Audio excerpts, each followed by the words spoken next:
नमस्कार, आप देख रहे हैं प्रदेश का सबसे भरोसेमंद news channel India news Rajasthan. मैं हूं आपके साथ पराग गुप्ता। स्वागत है आपका हमारे खास कार्यक्रम बोलियो राजस्थान में। सूबे ही नहीं, देश का कोई कोना भ्रष्टाचार के मामले से अछूता नहीं है। दुनिया के कई देशों में भ्रष्टाचार है और कई देशों ने कठोर कानून की बदौलत भ्रष्टाचार पर काबू भी पाया। उनमें चीन और सिंगापुर का नाम सबसे ऊपर है। देश में भी भ्रष्टाचार के मुद्दे को जोर शोर से उठाया गया। आंदोलन से जहां केंद्र में कांग्रेस की सत्ता चली गई, तो वहीं दिल्ली में अरविंद केजरीवाल ने सिंहासन पर कब्जा कर लिया। उधर केजरीवाल के 6 साल के शासन में अब तक खुद केजरीवाल समेत कई मंत्रियों पर भ्रष्टाचार का आरोप लगा। कई ने मंत्री पद गंवाया, तो कई मामले को लेकर सिस्टम में कोई बदलाव देखने को नहीं मिला। हद तो तब हो जाती है जब सिंहासन पाने के लिए नेता भी सांसद और विधायकों को घूस देते हैं। राजस्थान और एमपी में पिछले दिनों कुछ ऐसे ही मामले देखने को मिले। कार्यक्रम की शुरुआत करने के साथ ही दौसा में एसीबी ने एसडीएम को 5 लाख की रिश्वत के साथ गिरफ्तार किया है। क्या शासन, क्या प्रशासन, कोर्ट में भ्रष्टाचार के मामले उजागर होते रहते हैं। आज हम सूबे में भ्रष्टाचार को लेकर सीधे जनता से बात कर रहे हैं। आखिर जिस खबर पर सत्ता चली जाती है, उस मामले पर जनता क्या सोचती है। तो सबसे पहले हम भीलवाड़ा आपको लेकर चलते हैं। यूं तो शहर में आदिवासी जनजाति के लोगों की संख्या सबसे ज्यादा है, पर दीगर बात यह है कि यहां के लोगों के बोल बवाल हैं।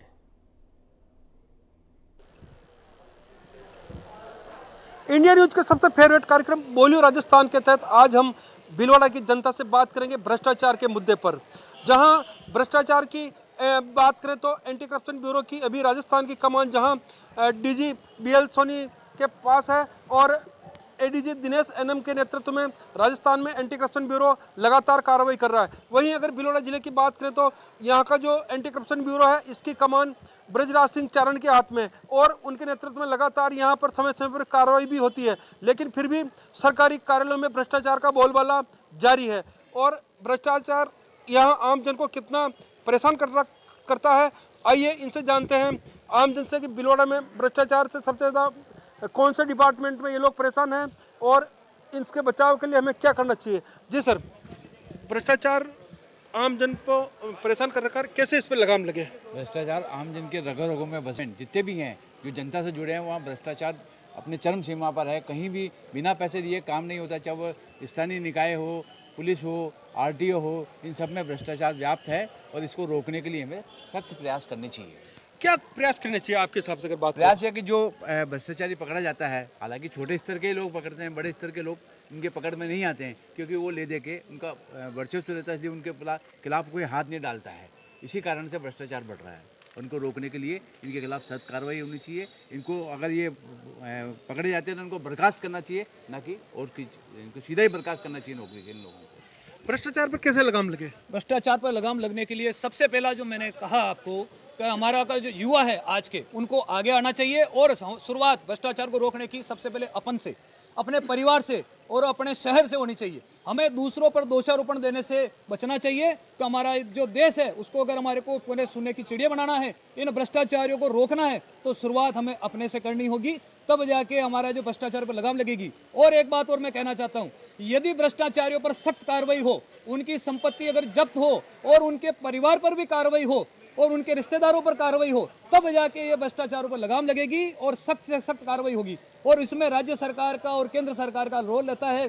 जो भी भ्रष्टाचारी पकड़ा जाता है एसीबी के द्वारा या अन्य कोई उपाय द्वारा, उसके ऊपर सख्त कार्रवाई हो, कानूनी कार्रवाई हो और उस पर सजा हो और उसके बाद संपत्ति जब्त हो, तब भ्रष्टाचारियों पर लगाम लगने की हम सोच सकते हैं। उसके बिना हम बात भी नहीं कर सकते हैं। जड़ें इतनी मजबूत है कि जो भ्रष्टाचारी पकड़ा जाता है वो खुद साम दाम दंड भेद के द्वारा वो चाहता है कि मैं छूट जाऊं, किसी न किसी कानूनी का गैप करके, कानून का द्वारा गैप करके और मैं छूटने की कोशिश करता है। इस पर लगाम लगनी चाहिए, सख्त संदेश जाना चाहिए, अन्य भ्रष्टाचारियों पर भी लगाम लगनी चाहिए, ये हमारा एक संदेश होना चाहिए। अभी कुछ दिनों पर यूआईटी में भी 3 अफसर भ्रष्टाचार के हत्या चढ़े थे, लेकिन स्थिति वही ढंग के 3 पाद वापस छूट जाते हैं जमानत पर। तो क्या मानते हैं कि और कानून सख्त बनने चाहिए इसके लिए। कानून उसके लिए और सख्त बनने चाहिए। एसीबी ने बड़ी मेहनत करके कार्रवाई करके इन भ्रष्टाचारियों को रंगे हाथों पकड़ा, लेकिन सरकार का डुलमुल रवैया रहता है कि इन भ्रष्टाचारों पर काम नहीं हो, लगाम नहीं लगे और वो किसी न किसी तरीके से छूट जावे, ऐसी जुगत में रहते हैं। कानून में ही इतनी बाधा है कि वो उसका फायदा उठाकर भ्रष्टाचारी छूट जाते हैं। मैं आपसे कहना चाहता हूं, सरकार यदि सोच ले कि भ्रष्टाचारियों पर लगाम लगे और भ्रष्टाचारी कानून के घेरे में आए और भ्रष्टाचारी के परिवार की संपत्ति जब्त हो, कोई किसी दिशा में रोक नहीं सकता। तय है भ्रष्टाचार पर लगाम लग जाएगी, पर सरकार के लिए इसको ठोस कदम उठाने होंगे, तब जाके लगाम लगेगी। सरकारी योजनाओं में भ्रष्टाचार को कितना बाधित मानते हैं आप? एक तरीके से देखें तो सरकारी योजनाओं को पास करवाने के लिए जिस प्रकार सरकार योजनाएं लाती है, तो उसको पास करवाने के लिए सरकारी दफ्तरों के हमें चक्कर लगाने पड़ते हैं। तो उन चक्रों के बदले में हम किसी भी सरकारी अधिकारी या दफ्तर में जाते हैं अधिकारी के पास, तो वो कहता है भाई तारा अतरा को फायदा हो रहा है और थोड़ा घणों देखा माँ का दिन ही नाड़ गया। तो इस प्रकार की बातें कर कर, जैसे मैं इस देश की सबसे छोटी इकाई को लेकर बात करता हूँ ग्रामीण क्षेत्र से, तो ग्रामीण क्षेत्र में जो कृषि व्यवस्थाओं में हो गई, ग्रामीण क्षेत्रों में हो गई, तो सरकार की सबसे अधिक योजनाएं इन्हीं क्षेत्रों में आती है। तो आज कृषि की किसी भी योजना की बात करें, आप प्रधानमंत्री आवास की योजनाएं की बात करें, मैं कुछ दिन पहले एक यूपी की खबर देख रहा था, तो वहाँ कागजों में मकान बन चुके हैं, पर वास्तविक जब रिपोर्टर वहाँ गए तो वहाँ मकान था ही नहीं। तो इस प्रकार की व्यवस्था भी अभी हमारे जिले में चल रही है। तो आप देखेंगे कि आज किसानों को पाइपलाइन के लिए या तारबंदी के लिए अन्य विभिन्न प्रकार की कृषि छूट मिलती है, पॉली हाउस की, तो उन छूट के बदले यदि किसान उनके पास लेने जाता है तो उस किसान को जैसे कि वो बराबर पड़ जाता है। जैसे कि 50,000 की छूट मिल रही तो 30,000 वो रिश्वत दे देना पड़ती है उसको, क्योंकि उसको लगाना है, उसकी आवश्यकता है, और उसकी आवश्यकता उसके अन्नदाता है, क्योंकि उसको अन्न पहुंचाना है पूरे देश और सब जगह। तो वह उस योजनाओं को पूरा लाभ नहीं ले पाता, चाहे किसान हो चाहे आमजन हो। तो इस प्रकार की योजनाओं को भी मजबूती से सरकार लागू करे, जिनमें भ्रष्टाचारी कोई बात ना रहे। भ्रष्टाचार को कितना घातक मानते हैं समाज के लिए? सर, समाज के लिए बहुत घातक है। अगर मैं बात करूं इसकी, तो corruption as a curse for India. अगर देखा जाए तो गवर्नमेंट को है ना बहुत स्ट्रिक्ट गाइडलाइंस और रूल्स बनाने होंगे इस चीज़ को ख़त्म करने के लिए। और इस पे मुझे एक कविता याद आती है कि हो गई पीर पर्वत सी पिघलनी चाहिए और इस हिमालय से कोई गंगा निकलनी चाहिए। आज देश की दीवारें पर्दों की तरह हिलने लगी है, पर देश की बुनियाद नहीं हिलनी चाहिए। आज हर गली, हर गांव, हर शहर से एक हाथ हिलाती हुई लाश निकलनी चाहिए। और सिर्फ हंगामा खड़ा करना हमारा मकसद नहीं है, हमारी कोशिश है कि देश की सूरत भी बदलनी चाहिए, देश की सूरत भी बदलनी चाहिए। धन्यवाद सर। कैसे काबू करें भ्रष्टाचार को? भ्रष्टाचार को काबू करने के लिए जैसे कि बड़े अफसरों के ऊपर कार्रवाई करनी चाहिए सरकार को। जैसे कि छोटा आदमी अभी अपना कोई काम नहीं करवा पाता है, जैसे छोटे लेवल का आदमी, उसके पास पैसे नहीं है, तो वो जिससे कोई योजना या कुछ राज्य सरकार के द्वारा कोई योजना लागू होती है उसमें वो कुछ भी नहीं कर पाता है। जैसे बड़ा लेवल का आदमी होता है तो वो पैसे देके, घूसखोरी देके, या किसी भी कारण से वो छूट जाता है पैसों के लिए। लेकिन अगर आज अपन बैंक में भी जा रहे हैं, कोई लोन भी लेने जा रहे हैं, तो भी बैंक मैनेजर उससे लोन के भी घूसखोरी मांग लेगा, जिससे कि छोटा आदमी कभी नहीं तो लोन ले पाता है और बड़े आदमी लोन भी लेते हैं और चुका भी नहीं पाते हैं। भ्रष्टाचार को रोकने के लिए ऐसे भी कितने कामयाब है? सबसे पहले तो मैं आपको धन्यवाद दूंगा, जो भ्रष्टाचार के खिलाफ में जो आपके चैनल के माध्यम से जो कार्रवाई की मांग हो रही है, या आपके चैनल के माध्यम से लोगों को जगाया जा रहा है कि भ्रष्टाचार कैसे खत्म हो। अभी एक ताज़ा घटना थी जयपुर की, जिसमें एक व्यक्ति को शमशान घाट ले जा रहे थे और वहाँ अंतिम संस्कार के समय जो छत दही है, मतलब यूपी की घटना की घटना है, मैं भूल रहा हूँ, जो छत दही है, अब जितने लोग मरे हैं क्या उन पर वो हत्या का मुकदमा दर्ज होना चाहिए?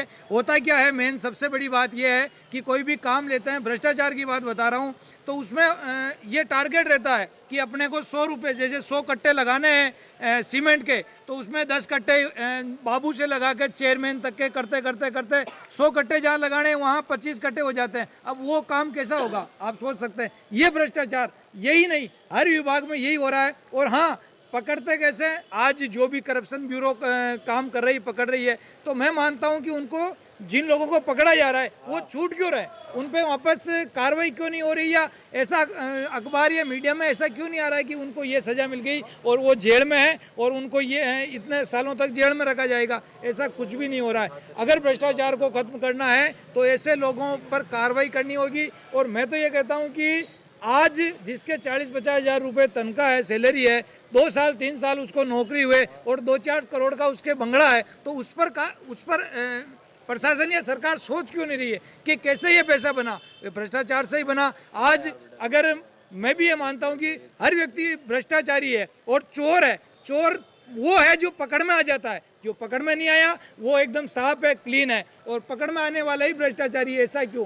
जो भ्रष्टाचारी है उस पर सरकार को ऐसी कोई टीम बनाकर कार्रवाई करनी चाहिए। और मैं तो ये मानता हूँ कि जो एक दो लोग ये पकड़ में आते हैं, कहीं कहीं अभी यूआईटी में पकड़ में आए, इनके भी हो सकता है कोई सांठ गांठ नहीं बैठी और किसी को मतलब पकड़ाने के लिए ही पकड़ में आते हैं। ऐसा क्यों? ऐसा कभी कभी सुनते हैं कि 3 जने 2 जने पकड़ में आए। तो मेरा ये मानना है कि अगर सरकार को भ्रष्टाचारियों के खिलाफ कार्रवाई करनी है तो जो लोग सरकारी नौकरी में है उन पर निगाह रखे और किस तरह उनका पैसा बढ़ रहा है उस पर कार्रवाई करे, तब जाकर भ्रष्टाचार पूर्ण रूप से खत्म हो सकता है। बिल्कुल। तो भिलवाड़ा के आम जन से हमने जिस प्रकार बात की और उन्होंने बताया कि भ्रष्टाचार से लगभग सभी डिपार्टमेंट में भ्रष्टाचार का बोलबाला है और बिना रिश्वत पे काम करने में बहुत परेशानी होती है। हम भी अपने इंडिया न्यूज़ चैनल के माध्यम से आम जन से ये अपील करना चाहेंगे कि अगर आपके पास भी भ्रष्टाचार से जुड़ी कोई खबर है या आपको कोई रिश्वत के लिए परेशान कर रहा है तो एंटी करप्शन ब्यूरो को सूचित करें ताकि भ्रष्टाचार पर लगाम लगाई जा सके। इंडिया न्यूज़ के लिए मैं भिलवाड़ा से प्रहलाद तिल। तो कार्यक्रम में अब हम श्री गंगानगर के युवाओं से बात करते हैं। आखिर युवाओं का रुख भ्रष्टाचार के मुद्दे पर क्या है, आइए देखते हैं। न्यूज राजस्थान के बोलो राजस्थान प्रोग्राम के अंदर आप सभी का स्वागत है। इस समय हम श्री गंगानगर के कलेक्ट्रेट के ऊपर खड़े हैं और यहाँ पर हमारे साथ में नौजवान साथी है। आज चर्चा करेंगे सबसे बड़े देश के अंदर और राजस्थान के अंदर फैले हुए भ्रष्टाचार के ऊपर, भ्रष्ट अधिकारियों के ऊपर चर्चा करेंगे। हमारे साथ में सबसे पहले इनसे बात करना चाहते हैं, रिश्वतखोरी को लेकर आप क्या कहना चाहोगे? कितने पांव पसार चुकी है रिश्वतखोरी? रिश्वतखोरी जो है वो सब जगह पर पूरी तरह से अपने पांव पसारे हुए है। दूसरी बात, इसको लेकर के जो इसकी रोकथाम के लिए जो एंटी करप्शन ब्यूरो बनाया हुआ है वो अपनी कार्रवाई सही ढंग से करती है, लेकिन सबसे बड़ी जो टेक्निकल समस्या आती है अदालतों के माध्यम से रिश्वतखोर बरी हो जाते हैं और वो अपनी नौकरी में वापस बहाल हो जाते हैं। इसको लेकर के कोई सख्त कानून बनाया जाना बहुत जरूरी है। बिल्कुल सख्त कानून बनना चाहिए। अभियोजन स्वीकृति जो है वो विभागों के द्वारा दी जानी चाहिए, तभी रिश्वतखोरी के ऊपर कुछ हद तक अंकुश लग पाएगा। हमारे साथ में ऐसे साथी हैं जो पुलिस महकमे के अंदर थे और ये वर्दी के अंदर पुलिस डिपार्टमेंट के अंदर फैली हुई रिश्वतखोरी और भ्रष्टाचार के खिलाफ धरने पर बैठे थे। जेल के अंदर भी इनके द्वारा अनशन किया गया था। आप क्या कहना चाहोगे रिश्वतखोरी? देखिए, एमएन दिनेश साहब जैसे होनेस्ट और काबिल अधिकारी के होते हुए ये सौभाग्य है राजस्थान का कि एसीबी की कमान एमएन दिनेश साहब जैसे अधिकारी के पास है। लेकिन दुर्भाग्य ये है कि उनकी मेहनत से जो उन्होंने 100 से ऊपर भ्रष्टाचारियों को पकड़ा और राजस्थान में पहली बार, राजस्थान में नहीं देश में पहली बार एसीबी के एक अधिकारी को भी इन्होंने गिरफ्तार किया है। और विडंबना देखिए कि इन अधिकारियों का पकड़ने के बाद, जेल में डालने के बावजूद भी 75% तनख्वाह इनके घर पे जाती है। यानी केवल इनका जो भ्रष्टाचार है, जो ऊपर की इनकी भ्रष्टाचार की कमाई है, उस पे अंकुश लगता है। जो तनख्वाह है वो उनको लगातार मिलती रहती है। भ्रष्टाचार पे अंकुश लगता है, तनख्वाह लगातार मिलती रहती है। तो इसको रोकने के लिए क्या लगता है कि कैसा कानून बनना चाहिए? भ्रष्टाचार के खिलाफ ऐसा कानून बनना चाहिए कि जब भी किसी भी अधिकारी का ट्रैप होता है तो तुरंत प्रभाव से उसकी सारी सैलरी बंद कर देनी चाहिए और उसकी संपत्ति की सारी जांच करके कुर्क कर देनी चाहिए। ऐसा कानून बने कि कल आने वाले हर एक कर्मचारी को पता लगे कि इसके जो मैंने गलत काम किया है उसका मेरे को भुगतान भी करना पड़ेगा।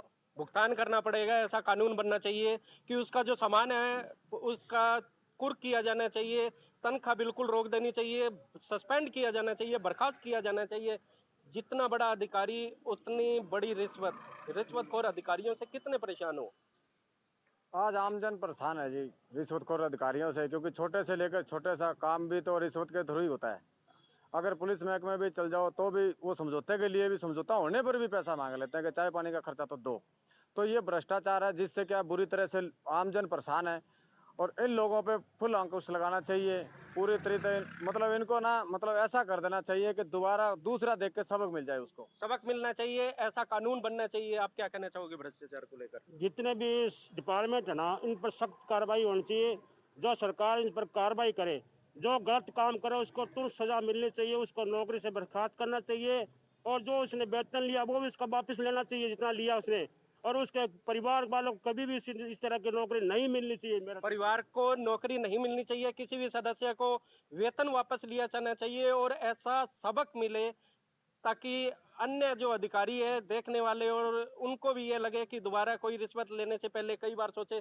आप क्या कहना चाहोगे, क्या राजद्रोह का मुकदमा दर्ज होना चाहिए? मैं कह रहा हूँ इनके ऊपर मुकदमा जो दर्ज होता है उन पे कार्रवाई सही मायने में ये होना चाहिए कि जैसे ही भ्रष्टाचार का मुकदमा हुआ, जितनी उन्होंने नौकरी की है 5 साल 10 साल 20 साल, पूरी नौकरी के जो पैसे उन्होंने उठाए हैं वो सारे के सारे उनसे वसूल हो, तुरंत प्रभाव से उन्हें बर्खास्त, निलंबित नहीं, निलंबन कोई प्रक्रिया नहीं होनी चाहिए। जो भ्रष्टाचार में पकड़ा जाता है उसको तुरंत प्रभाव से बर्खास्त किया जाए और आज तक जितनी उसने नौकरी की है उस नौकरी के पैसे वसूल किए जाए। और दूसरा ये कि डिपार्टमेंट के अंदर जिन अधिकारियों की नियुक्ति हो उनके रिकॉर्ड को देखा जाए, उन पे किसी भी प्रकार का छोटा सा भी दाग अगर हो तो उसकी नियुक्ति इस महकमे के अंदर नहीं होनी चाहिए। और ये एक अलग जांच निष्पक्ष एजेंसी होनी चाहिए। इसमें जैसे ज्यादातर अधिकारी पुलिस डिपार्टमेंट के अधिकारी है और कई बार इस पे उंगलियां उठती है, ये स्वाभाविक है। जिस प्रकार से अलग एक एजेंसी होती है उस प्रकार से एक अलग इनकी नियुक्तियां हो, अलग एक डिपार्टमेंट बना जाए, उसकी अलग से भर्तियां हो। किसी भी डिपार्टमेंट के अधिकारी इसमें नहीं होने चाहिए, अलग से एक डिपार्टमेंट हो ताकि कोई इन पे कोई अंगुली भी नहीं उठा सके। और मेरा जो सरकार है उनसे यही निवेदन है कि जिन भ्रष्टाचारियों को आप पकड़ रहे हो उनको तुरंत प्रभाव से जो निलंबन की प्रक्रिया है उसकी बजाय बर्खास्त की प्रक्रिया अपनाकर और इनसे जितने भी साल इन्होंने जो सर्विस की हो तो उसको तुरंत प्रभाव से उनकी सारी की सारी वसूली की जाए, ताकि जो अन्य जो लोग भ्रष्टाचार की थोड़ी सी जहन में भी उनके ना आए, वो सोच भी ना सके, उनके कल्पना भी ना आए, उनको इतना भय हो जाए कि अगर हमने भ्रष्टाचार कर लिया तो हम किसी भी जोगे नहीं रहेंगे। ये बिल्कुल, अगर भ्रष्टाचार किया तो किसी के लायक नहीं रहेंगे। ऐसा कानून बनना चाहिए, अधिकारियों के खिलाफ सख्त से सख्त कार्रवाई होनी चाहिए। आप क्या कहना चाहोगे, सबसे बड़ा जो भ्रष्टाचार कौन से डिपार्टमेंट को मानते हो आप? सर, हर साख पे उल्लू बैठा है। आज हॉस्पिटल जो सरकारी कर्मचारी है, जिस हॉस्पिटल के अंदर सबसे ज्यादा भ्रष्टाचार है, वाणिज्य कर विभाग में भ्रष्टाचार है। आज डिस्ट्रिक्ट के अंदर जितना काम श्री राजेंद्र जी डिडारिया ने अच्छा किया है, जितने ट्रेप कराए हैं, मैं उनको सलूट करते हैं। आज सारे विभागों में भ्रष्टाचार है सर। भ्रष्टाचार का मेन कारण ये है क्योंकि छोटा सा छोटा कार्य करवाने के लिए किसी प्रकार का डिसिप्लिन नहीं है, ना उनको कोई नियम न फॉलोज है। पहले मुख्यमंत्री श्री अशोक जी गहलोत ने जो सूचना का अधिकार जारी किया था उसको बीच वाली सरकार ने उसको बंद कर दिया। अगर सूचना के अधिकार से 1 महीने का जो टाइम लेता है उसमें से उसका निरूपण हो जाता है। बिल्कुल, सूचना के अधिकार की बात कर रहे हैं और इनका साफ तौर पे कहना है कि हर साख के ऊपर उल्लू बैठा है।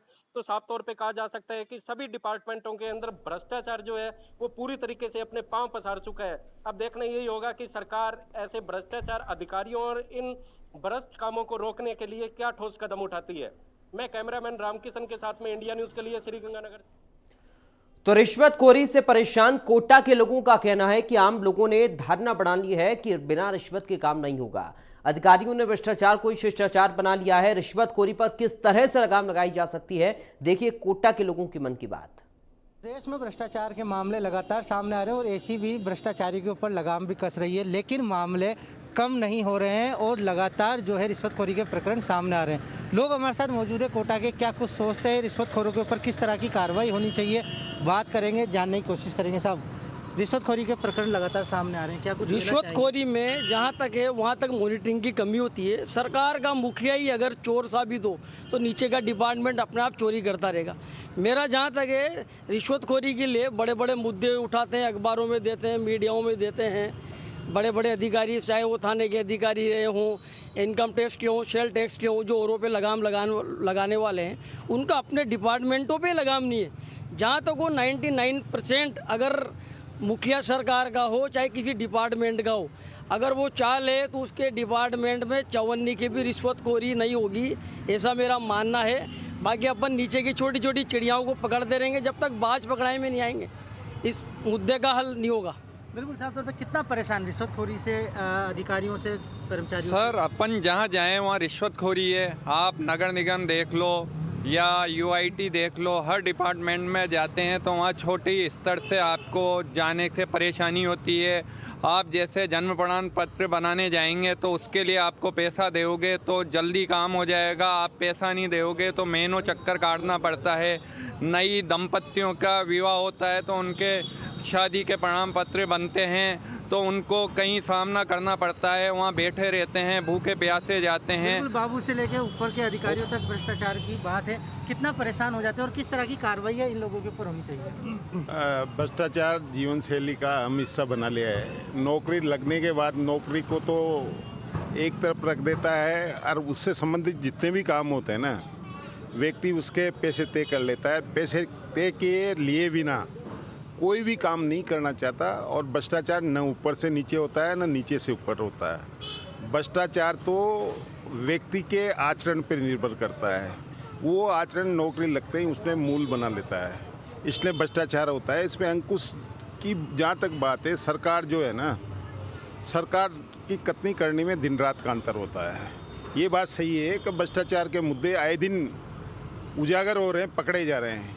यहाँ भी ठाकुर चंद्रशील जी वगैरह कंप्यूटर के मास्टर आदमी है और अच्छी पकड़ है उनकी, प्रकरणों पे बहुत अच्छी पकड़ है। लेकिन कम नहीं होने का कारण उसने जीवन शैली का अहम मुद्दा बना लिया है। ये है, इसके लिए जनता को जागरूक होना चाहिए। जनता में भी ये बात आम हो गई है कि मेरा ये काम है, किसी मिलने वाले के कहने से उससे नहीं होगा, पैसे देने से होगा। मिलने वाला यदि कहता है तो वो 10 नोट लगा देता है और वो 1000 या 100 जो भी तयशुदा राशि है वो देता है पेट्रोल के नाम पे, किसी के नाम पे, तो वो काम हो जाता है उसका। क्या लगता है किस तरह से अंकुश लगाया जा सकता है? सर, इस पे अंकुश तो लगना बहुत मुश्किल है, क्योंकि भ्रष्टाचार आज की तारीख में सबसे बड़ा शिष्टाचार है। एक ही आम आदमी की सोच हो चुकी है। दूसरा, पिछले मैं 5 सालों से महसूस कर रहा हूँ कि ये केस लगातार बढ़े हैं और इस पर अंकुश अगर लगाया भी जा रहा है तो उसके बाद भी ये केस दुगने तिगने चौगने लगातार बढ़ते जा रहे हैं। तो इस पर अंकुश लगाने के पीछे एक ही सिस्टम हमारा काम कर सकता है, वो ये है कि जब तक कि हम अपने आप को खुद को नहीं बदलेंगे तब तक कुछ भी नहीं बदलेगा। क्योंकि ये भ्रष्टाचार हमने अपनी जीवन शैली में हम लोग लेकर आए हैं। हम कहीं भी जाते हैं, कोई काम कराना होता है, हम तुरंत अपनी जेब में हाथ डालते हैं और उसको पैसे देकर ये कहते हैं कि यार ऐसा है कि तू 3 दिन तो छोड़, 1 दिन में मेरा काम कर दे। तो हम जब आगे बढ़ के खुद ही एक आम नागरिक या आम पब्लिक खुद आगे बढ़ के अगर पैसा देना चाहती है तो सामने वाले लक्ष्मी किसी को बुरी नहीं लगती है, आती लक्ष्मी कभी किसी को बुरी नहीं लगती है। तो जैसा कि हमारे बड़े बुजुर्गों ने कहा है कि आती लक्ष्मी का कभी भी ठोकर नहीं मारना चाहिए, उसका अपमान नहीं करना चाहिए। तो ये क्या है कि ये हमारे कहना चाहिए कि एक नेगेटिव सेंस में हमारी जीवन शैली से जुड़ चुका है और इसको नेगेटिव सेंस में जुड़ चुका है। किस तरह की कार्रवाई की उम्मीद करते हैं, किस तरह की कार्रवाई होनी चाहिए? इन पे जैसा मैंने कहा, लोगों में तो अवेयरनेस आनी चाहिए कि वो भी भ्रष्टाचार को बढ़ाने में अपना कम से कम सहयोग करें।